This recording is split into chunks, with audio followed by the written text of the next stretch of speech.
เป็นอะไรหรอกเรียกว่าคน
มากๆไปนั่งทำงานรวมกันอย่างนี้เหม็นทั้งนั้นแหละกลับไปบ้านอาบน้ำ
ที่เป็นที่พึ่งที่แน่นอนก็คือใจของเรานี่เองไม่ใช่สิ่งอื่นพึ่งสิ่งอื่นก็พึ่งได้แต่ไม่ใช่ของที่แน่นอนเราจะพึ่งสิ่งอื่นได้ก็เพราะเราพึ่งตัวของเราเราต้องมีที่พึ่งก่อนจะพึ่งอาจารย์พึ่งญาติมิตรสหายทั้งหลายจะพึ่งได้ดีนั้นเราต้องทำตัวของเราเป็นที่พึ่งให้ได้เสียก่อน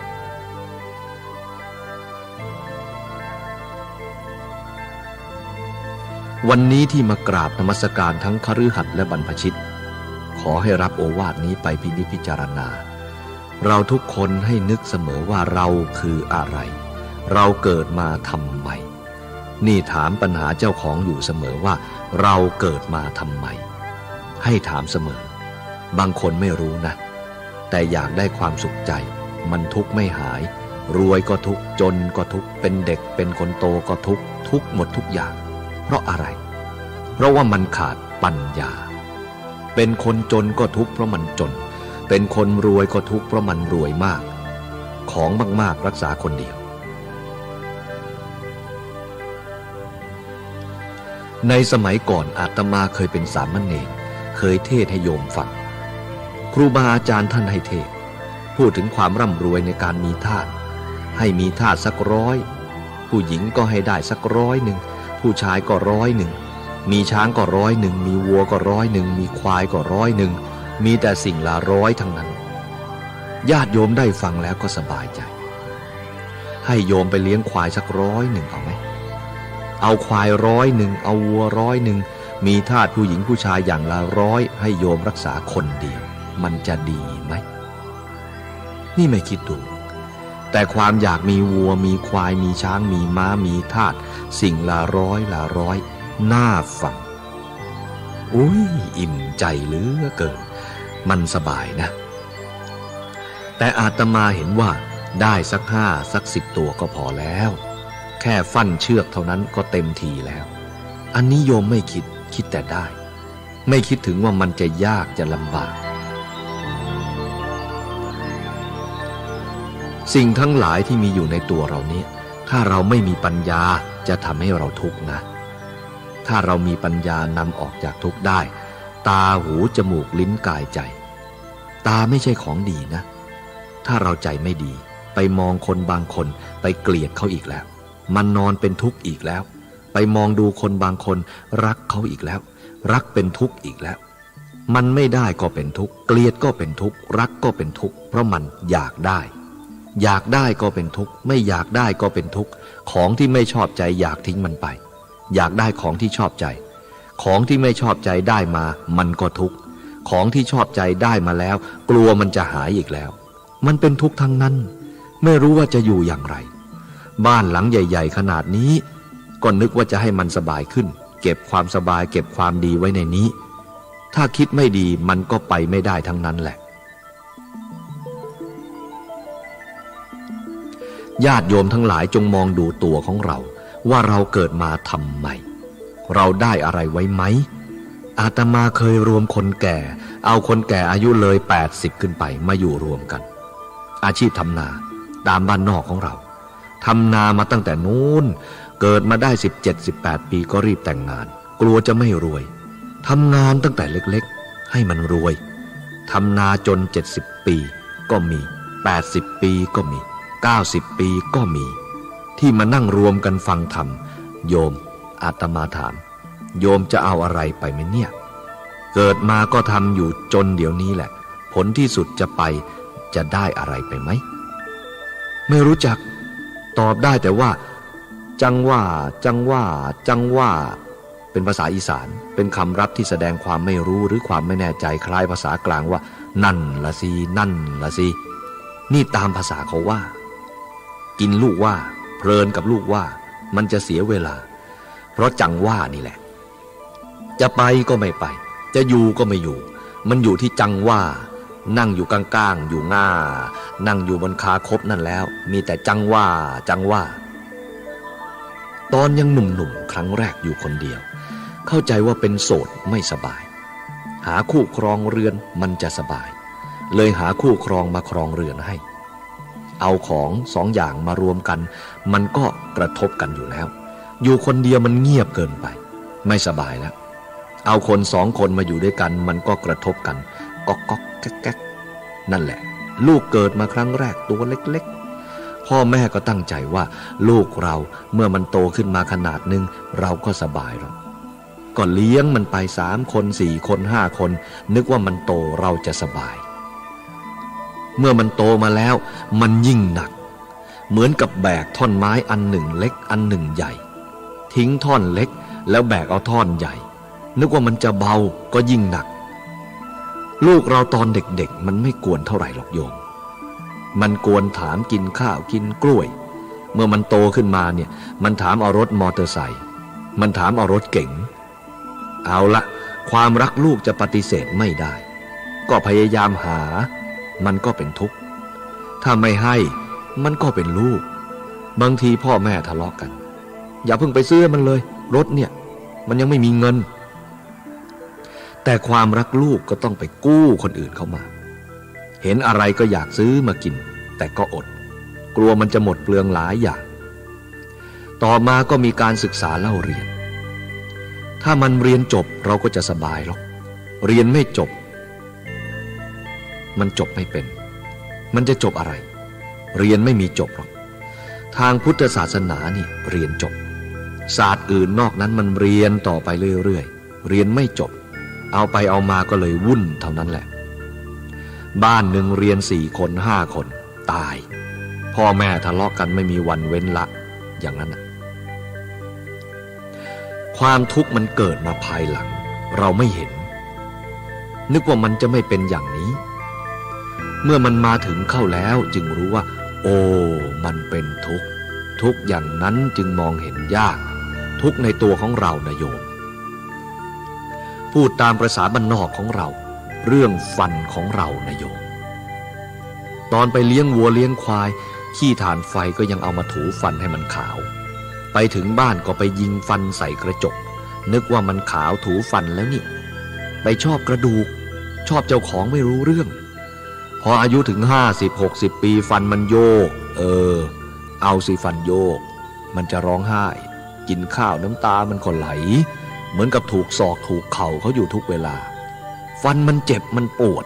มันทุกข์มันยากมันลำบากนี่อาตมาผ่านมาแล้วเรื่องนี้ถอนออกหมดเลยในปากนี่เป็นฟันปลอมทั้งนั้นมันโยกไม่สลายอยู่16 ซี่ถอนทีเดียวหมดเลยเจ็บใจมันหมอไม่กล้าถอนเนี่ยตั้ง16 ซี่หมอถอนมันเถอะเป็นตายอาตมาจะรับเอาหรอกถอนมันออกทีเดียวพร้อมกัน16 ซี่ที่มันยังแน่นๆตั้งหลายซี่ตั้ง5 ซี่ถอนออกเลยแต่ว่าเต็มทีนะถอนออกหมดแล้วไม่ได้ฉันข้าวอยู่2-3 วันนี่เป็นเรื่องทุกข์อาตมาคิดแต่ก่อนนะตอนไปเลี้ยงวัวเลี้ยงควายเอาถ่านไฟมาถูให้มันขาวรักมันมากเหลือเกินนึกว่ามันเป็นของดีผลที่สุดมันจะหนีจากเราจึงเกือบตายเจ็บฟันเนี่ยมันตั้งหลายเดือนตั้งหลายปีบางทีมันบวมทั้งข้างล่างข้างบนหมดท่าเลยโยมอันนี้คงเจอกันทุกคนหรอกนะพวกที่ฟันไม่โยกเอาแปรงไปแปรงให้มันสะอาดสวยงามอยู่นั่นแหละระวังมันจะเล่นงานเราเมื่อสุดท้ายซี่ยาวซี่สั้นมันสลับกันอยู่อย่างนี้ทุกข์มากโยมอันนี้ทุกข์มากจริงๆอันนี้บอกไว้หรอกบางทีจะไปเจอเอาทุกข์เพราะความทุกข์ในตัวของเรานี้จะหาที่พึ่งอะไรมันไม่มีมันค่อยยังชั่วเมื่อเรายังหนุ่มพอแก่เข้าก็เริ่มพังมันช่วยกันพังสังขารมันเป็นไปตามเรื่องของมันเราจะร้องให้มันอยู่อย่างนี้จะดีใจมันก็อยู่อย่างนี้เราจะเป็นอะไรมันก็อยู่ของมันอย่างนี้เราจะเจ็บจะปวดจะเป็นจะตายมันก็อยู่อย่างนี้เพราะมันเป็นอย่างนี้นี่มันหมดความรู้หมดวิชาเอาหมอฟันมาดูฟันถึงจะแก้ไขแล้วยังไงก็ยังเป็นอยู่อย่างนั้นต่อไปหมอฟันเองก็เป็นเหมือนเราอีกไปไม่ไหวอีกแล้วทุกอย่างมันก็พังไปด้วยกันทั้งหมดนี่เป็นความจำเป็นที่เราจะต้องรีบพิจารณาเมื่อมีกำลังเรี่ยวแรงก็รีบทำจะทำบุญสุนทานจะทำอะไรก็รีบจัดทำกันแต่ว่าคนเราก็มักจะไปมอบให้แต่คนแก่จะเข้าวัดศึกษาธรรมะรอให้แก่เสียก่อนโยมผู้หญิงก็เหมือนกันโยมผู้ชายก็เหมือนกันให้แก่เสียก่อนเถอะไม่รู้ว่าอะไรกันคนแก่นี่มันกำลังดีไหมลองไปวิ่งแข่งกับคนหนุ่มดูสิทำไมจะต้องไปมอบให้คนแก่เหมือนไม่รู้จักตายพอแก่มาสัก50 ปี60 ปีจวนเข้าวัดอยู่แล้วหูตึงเสียแล้วความจำก็ไม่ดีเสียแล้วนั่งก็ไม่ทนยายไปวัดเถอะโอ้ยหูฉันไม่ดีแล้วนั่นเห็นไหมตอนหูดีเอาไปฟังอะไรอยู่จังว่า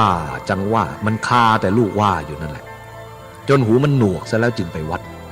มันก็ไปได้นั่งฟังท่านเทศอะไรไม่รู้เรื่องมันหมดแล้วจึงมาทำกันวันนี้คงจะได้ประโยชน์กับบุคคลที่สนใจเป็นบางสิ่งบางอย่างที่ควรเก็บไว้ในใจของเรา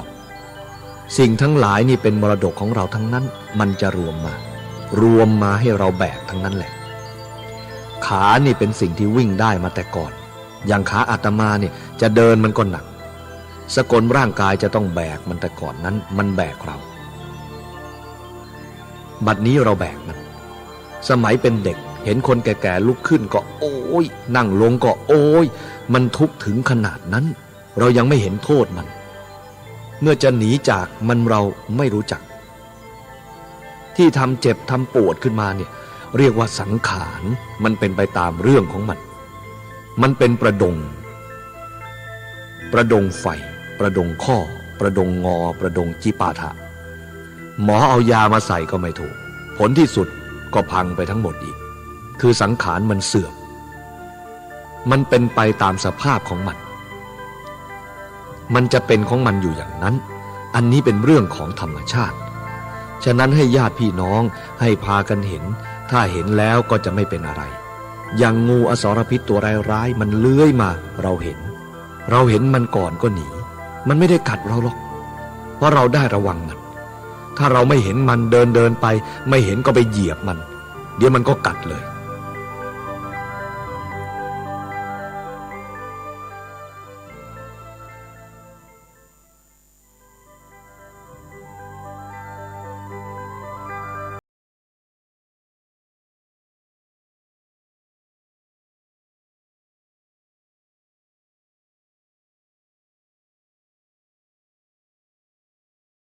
ถ้ามันทุกข์แล้วไม่รู้จะไปฟ้องใครถ้าทุกข์เกิดขึ้นจะไปแก้ตรงไหนคืออยากแต่ว่าไม่ให้มันทุกข์เฉยๆเท่านั้นอยากไม่ให้มันทุกข์แต่ไม่รู้จักทางแก้ไขมันแล้วก็อยู่ไปจนถึงวันแก่วันเจ็บแล้วก็วันตายคนโบราณบางคนเขาว่าเมื่อมันเจ็บไข้จวบลมหายใจจะขาดให้ค่อยๆเข้าไปกระซิบใกล้หูคนไข้ว่าพุทโธ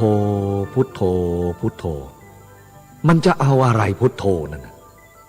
คนที่ใกล้จะนอนในกองไฟจะรู้จักพุทโธอะไรตั้งแต่ยังเป็นหนุ่มเป็นสาวอายุรุ่นทำไมไม่เรียนพุทโธให้มันรู้หายใจติดบ้างไม่ติดบ้างแม่พุทโธพุทโธว่าให้มันเหนื่อยทำไม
ถ้าไม่มีครอบครัวน้ำตามัน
เกิดขึ้นจะได้แก้ปัญหามันได้เพราะปัญหานี้มีทุกคนไม่เฉพาะว่าเมืองไทยหรือเมืองนอกมันมีทุกแห่ง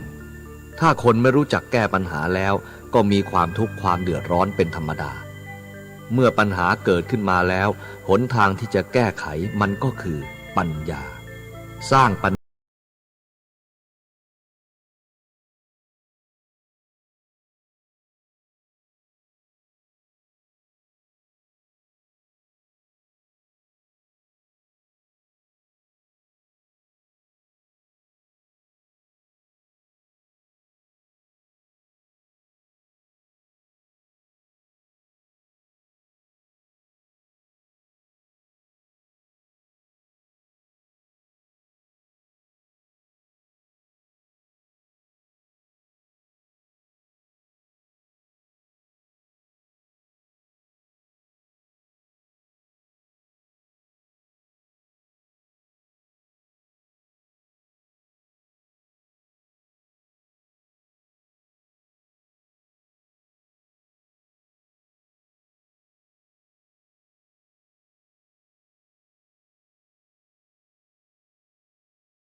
แก้ไข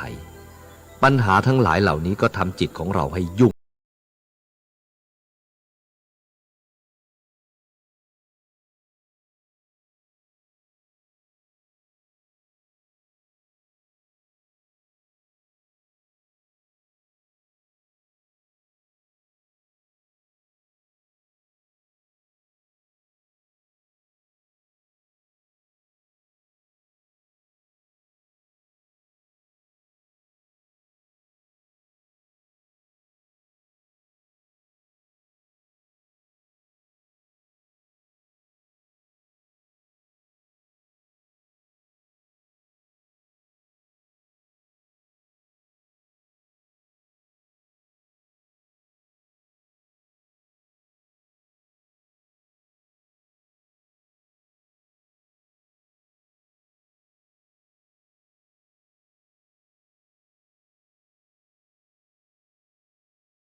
ก็รู้จักกลางลมก็รู้จักปลายลมก็รู้จักเมื่อจิตสงบระงับแล้วเราจะรู้อยู่แต่ต้นลมปลายลมก็ได้ไม่ต้องตามลงไปเอาแต่ปลายจมูกว่ามันออกมันเข้าจิตเป็นหนึ่งอยู่กับลมหายใจเข้าออกอันเดียวตลอดไปการทำจิตเช่นนี้เรียกว่าทำจิตให้สงบทำจิตให้เกิดปัญญาอันนี้เป็นเบื้องต้นเป็นรากฐานของกรรมฐานให้พยายามทำทุกวันทุกวันจะอยู่ที่ไหนก็ได้จะอยู่บ้านก็ได้จะอยู่ในรถก็ได้อยู่ในเรือก็ได้นั่งอยู่ก็ได้นอนอยู่ก็ได้ให้เรามีสติสัมปชัญญะควบคุมอยู่ตลอดกาลตลอดเวลาอันนี้เรียกว่าการภาวนาการภาวนานี้ทำได้ในอิริยาบถทั้งสี่ไม่ใช่ว่าจะนั่งอย่างเดียวจะยืนก็ได้จะนอนก็ได้จะเดินก็ได้ขอแต่ให้เรามีสติกำหนดอยู่เสมอว่าบัดนี้จิตใจของเราอยู่ในลักษณะอย่างไรมีอารมณ์อันใดอยู่จิตเป็นสุขไหมจิตเป็นทุกข์ไหมจิตวุ่นวายไหมจิตสงบไหมให้เรารู้เห็นอย่างนี้หมายความว่าให้รู้จักความรับผิดชอบของจิตอยู่ตลอดเวลานี่เรียกว่าการทำจิตของเราให้สงบเมื่อจิตสงบแล้วปัญญามันจะเกิดปัญญามันจะรู้ปัญญามันจะเห็นเอาจิตที่สงบพิจารณาร่างกายของเราตั้งแต่ศีรษะลงไปหาปลายเท้า ตั้งแต่ปลายเท้าขึ้นมาหาศีรษะ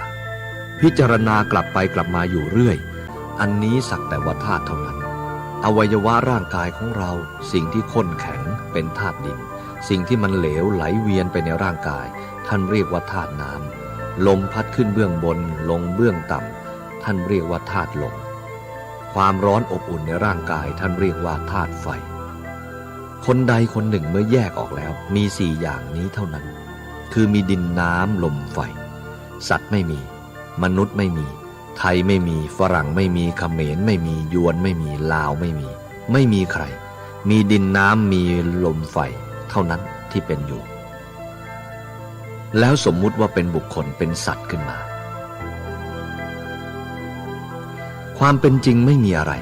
ดินก็ดีน้ำก็ดีลมก็ดีไฟก็ดีที่ประกอบกันเรียกว่ามนุษย์นี้เป็นไปด้วยอนิจจังทุกขังอนัตตาคือเป็นของไม่แน่นอนเป็นของ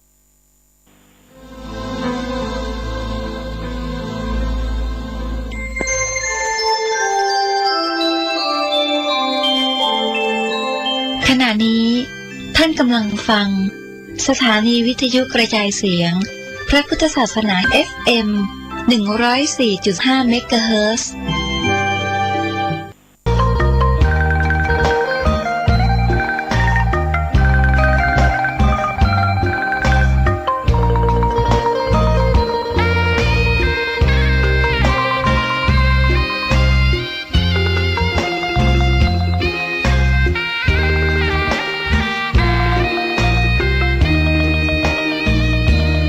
ตาฟ้าหรือบารมีชักนำถึงอยู่แสนไกลล้ำพระธรรมไม่มีมองไม่ฟ้าเพียงดินยังทวินฟ้า